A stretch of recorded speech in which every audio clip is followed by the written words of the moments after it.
दोस्तों, बहुत समय पहले की बात है। उत्तर भारत के एक समृद्ध राज्य में राजा वीरसेन का शासन था। उनका एक इकलौता पुत्र था, राजकुमार विक्रम, जो न केवल रूप में बेहद सुंदर था, बल्कि गुणों में भी अद्वितीय था। उसकी वीरता और दयालुता की चर्चा दूर दूर तक थी। जब राजकुमार युवा हुआ, तो राजा ने सोचा कि अब समय आ गया है उसके विवाह का। राज्य भर में स्वयंवर का आयोजन किया गया। उसी राज्य के एक छोटे से गांव में एक साधारण ब्राह्मण परिवार रहता था। उनकी इकलौती बेटी का नाम था सुंदरी। सुंदरी न तो राजकुमारी की तरह सुंदर थी और न ही उसके पास कोई धन दौलत थी, पर उसके भीतर जो गुण थे वे किसी हीरे से कम नहीं थे। वह रोज सुबह उठकर सबसे पहले तुलसी के पौधे को जल चढ़ाती, फिर अपने माता पिता के पैर छूती और फिर घर के सारे काम करती। उसकी माता कहती, बेटी तू तो सोने के दिल वाली है, भगवान ने तुझे बनाते समय दिल में बहुत प्रेम भर दिया है। स्वयंवर के दिन सुंदरी के पिता ने कहा, बेटी चलो आज राजमहल देखने चलते हैं। ऐसा भव्य आयोजन जीवन में दोबारा नहीं मिलेगा। सुंदरी ने हाथ जोड़कर कहा, पिताजी हम गरीब लोग हैं, वहां राजा महाराजाओं की बेटियां आएंगी, हम वहां क्या करेंगे? पर पिता की जिद के आगे उसे झुकना पड़ा। तीनों परिवार के लोग साधारण वस्त्रों में स्वयंवर देखने पहुंच गए।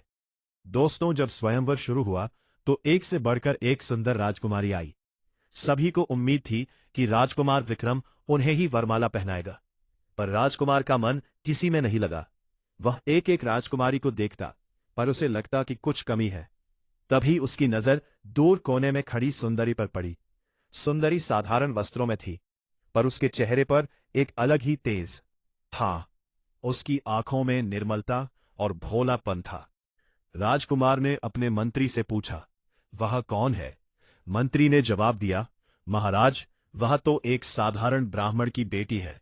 वह यहां स्वयंवर में भाग लेने नहीं, सिर्फ देखने आई है। राजकुमार विक्रम उठा और सीधा सुंदरी के पास गया। सभी दरबारी, राजा महाराजा, राजकुमारियां सब हैरान रह गए। राजकुमार ने सुंदरी के सामने वरमाला बढ़ाई और कहा, क्या आप मुझे अपना जीवन साथी बनने का सौभाग्य देंगी? सुंदरी तो जैसे पत्थर बन गई। उसके पिता ने घबराकर कहा, राजकुमार यह तो बहुत बड़ा सम्मान है, पर हम गरीब लोग हैं, हमारे पास दहेज देने के लिए कुछ नहीं है। राजकुमार ने मुस्कुराते हुए कहा, मुझे धन नहीं, एक सच्चा दिल चाहिए, और वह मुझे आपकी बेटी में दिखाई दिया है। दोस्तों, राजा वीरसेन को यह पसंद नहीं आया, पर उन्होंने सोचा कि बेटे की खुशी से बड़ा कुछ नहीं। उन्होंने इस विवाह को स्वीकार कर लिया। बड़ी धूमधाम से विवाह संपन्न हुआ। सुंदरी राजमहल में आ गई। रानियां और दासियां उसे देखकर फुसफुसाने लगीं। देखो, यह तो बिल्कुल साधारण दिखती है, राजकुमार को क्या मिल गया इसमें? पर सुंदरी ने किसी की परवाह नहीं की। वह सबसे विनम्रता से पेश आती। विवाह की रात आई। राजकुमार और सुंदरी सुसज्जित कक्ष में थे। सुंदरी शर्माई हुई थी। राजकुमार ने प्यार से कहा, सुंदरी मैंने तुम्हें इसलिए चुना क्योंकि तुम्हारी आंखों में सच्चाई देखी। मैं चाहता हूं कि हम जीवन भर साथ रहे। सुंदरी ने हाथ जोड़कर कहा, आपने मुझ पर इतनी कृपा की है, मैं जीवन भर आपकी सेवा करूंगी। दोस्तों, ठीक आधी रात के समय अचानक एक तेज रोशनी कमरे में आई। सुंदरी डर गई कि राजकुमार का शरीर अचानक बदलने लगा। उसके सुंदर चेहरे पर घाव निकलने लगे। उसका रंग काला पड़ने लगा। थोड़ी ही देर में राजकुमार एक भयानक कोढ़ी में बदल गया। उसके पूरे शरीर पर घाव थे, मवाद बह रहा था। सुंदरी चीख पड़ी। पूरे महल में हड़कंप मच गया। राजा, रानी, मंत्री सभी दौड़े आए। यह दृश्य देखकर सब स्तब्ध रह गए। राजा ने हकीमों को बुलाया। सबसे अच्छे वैद्य आए, पर किसी की समझ में नहीं आया कि यह क्या हो गया। एक बूढ़े ज्योतिषी ने कहा, महाराज यह किसी देवता का श्राप लगता है, इसका कोई इलाज नहीं है। यह सुनकर पूरा राजमहल शोक में डूब गया। सुंदरी रानी के पास आई और कहा, बेटी यह तुम्हारा कोई कसूर नहीं है, तुम्हारा विवाह अभी हुआ ही है, चाहो तो यह रिश्ता तोड़ सकती हो, हम तुम्हें तुम्हारे माता पिता के पास भिजवा देंगे। सुंदरी की आंखों में आंसू आ गए। उसने राजकुमार को देखा जो बिस्तर पर पड़ा कराह रहा था। फिर उसने दृढ़ता से कहा, नहीं माताजी, मैंने 7 फेरे लिए हैं। अग्नि को साक्षी मानकर वचन दिया है कि सुख दुख में साथ रहूंगी। चाहे मेरे पति किसी भी हाल में हो, मैं उनका साथ नहीं छोड़ूंगी। यह सुनकर सब हैरान रह गए। राजा की आंखों में भी आंसू आ गए। उन्होंने कहा, बेटी, तुमने सच्चे पतिव्रता धर्म का परिचय दिया है। दोस्तों, उसी रात से सुंदरी ने अपने पति की सेवा शुरू कर दी।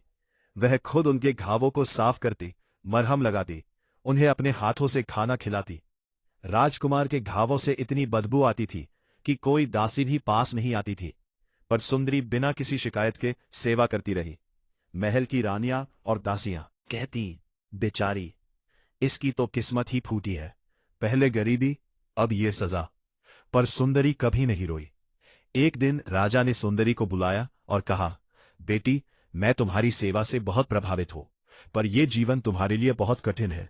अगर तुम चाहो तो मैं तुम्हारे लिए एक अलग महल बनवा दूंगा, जहां तुम आराम से रह सको। सुंदरी ने विनम्रता से कहा, पिताश्री, एक पत्नी के लिए सबसे बड़ा सुख उसके पति की सेवा में है। मुझे किसी महल की नहीं, बस उनके पास रहने की जरूरत है। दिन महीनों में और महीने सालों में बदल गए। सुंदरी ने कभी हिम्मत नहीं हारी। वो रोज सुबह उठकर मंदिर जाती, भगवान से प्रार्थना करती, हे प्रभु, मेरे पति को स्वस्थ कर दो, मैं कोई और वरदान नहीं मांगती। फिर वापस आकर पूरा दिन अपने पति की सेवा में लगा देती। राजा की हालत दिन ब दिन बात बिगड़ती जा रही थी। उनका पूरा शरीर घावों से भर गया था, वे चल भी नहीं पाते थे। पर सुंदरी ने कभी उम्मीद नहीं छोड़ी। दोस्तों, इस तरह 12 साल बीत गए। सुंदरी अब भी उसी लगन से सेवा कर रही थी। एक दिन की बात है, वह मंदिर में बैठी भगवान से प्रार्थना कर रही थी। तभी एक बूढ़ी साध्वी वहां आई। उसने सुंदरी से पूछा, बेटी, तुम रोज यहां आती हो, क्या मांगती हो भगवान से? सुंदरी ने सारी कहानी सुना दी। साध्वी ने कहा, बेटी, तुम्हारी भक्ति देखकर मैं बहुत प्रभावित हूं, पर क्या तुमने कभी सोचा कि यह सब क्यों हो रहा है? सुंदरी ने कहा, माताजी, मैं कुछ नहीं जानती, बस इतना जानती हूं कि मेरे पति को स्वस्थ होना चाहिए। साध्वी मुस्कुराई और बोली, बेटी, ये सब एक परीक्षा है। देवताओं ने तुम्हारे पति को ये रूप नहीं दिया, बल्कि उनके पिछले जन्म के कर्मों का फल है। पर तुम्हारी सेवा और भक्ति से ये श्राप टूट सकता है। आज रात पूर्णिमा है, तुम अपने पति को लेकर शिव मंदिर जाओ, वहां रात भर जागरण करो और भगवान शिव से प्रार्थना करो। तुम्हारी सच्ची भक्ति जरूर फल देगी।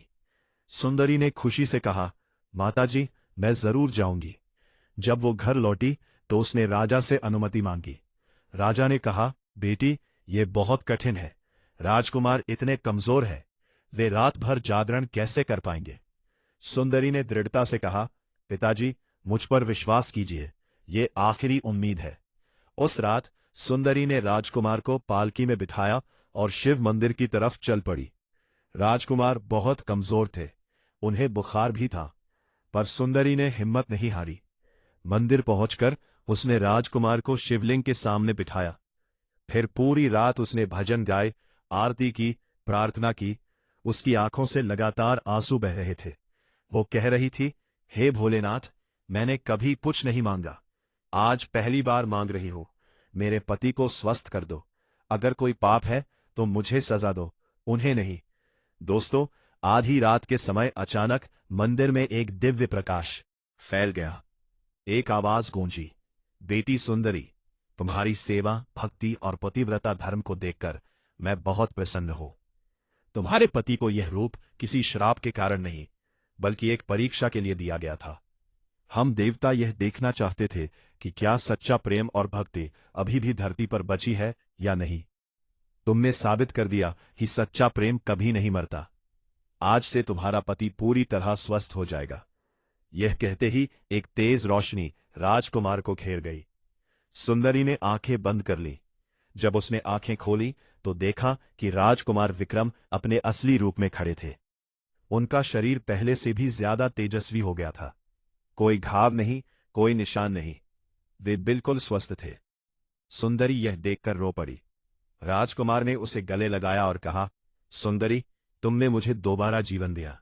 12 साल तक मैंने तुम्हारी सेवा देखी। कोई पत्नी इतनी निस्वार्थ नहीं हो सकती।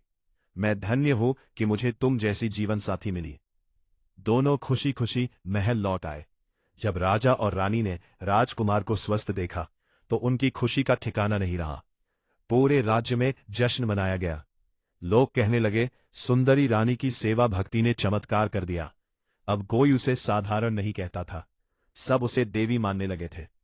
राजकुमार विक्रम ने दरबार में सबके सामने कहा, मेरी पत्नी ने मुझे सिखाया कि सच्चा प्रेम शक्ल और हैसियत नहीं देखता, वह सिर्फ दिल देखता है। जब मैं कोढ़ी था सब मुझसे दूर भागते थे, पर सुंदरी ने कभी मेरा साथ नहीं छोड़ा। यह सच्चे पतिव्रता धर्म का उदाहरण है। दोस्तों, इस कहानी से हमें 4 बड़ी सीखें मिलती है। सबसे पहली बात, सच्चा प्रेम परीक्षाओं में ही परखा जाता है। अच्छे समय में सब साथ होते हैं, पर बुरे समय में जो साथ दे वही सच्चा साथी है। दूसरी बात, धैर्य और विश्वास से हर मुश्किल आसान हो जाती है। सुंदरी ने 12 साल धैर्य रखा और उसका फल मिला। तीसरी बात, निस्वार्थ सेवा भक्ति से बड़ी कोई पूजा नहीं। सुंदरी ने बिना किसी लालच के अपने पति की सेवा की। और चौथी बात, वचन का पालन करना ही सबसे बड़ा धर्म है। सुंदरी ने 7 फेरों में दिए वचन को निभाया। इस कहानी से आपको कुछ सीखने को मिला होगा। याद रखिए, असली परीक्षा मुश्किल वक्त में होती है। मेरे प्यारे दोस्तों, अगर आपको यह कहानी पसंद आई है तो कृपया हमारे चैनल दर्पण को सब्सक्राइब कर लें और इस कहानी को लाइक और शेयर करें। आप अपनी राय कमेंट बॉक्स में दे सकते हैं, जो हमारी प्रस्तुति को बेहतर करने में सहायक होगा।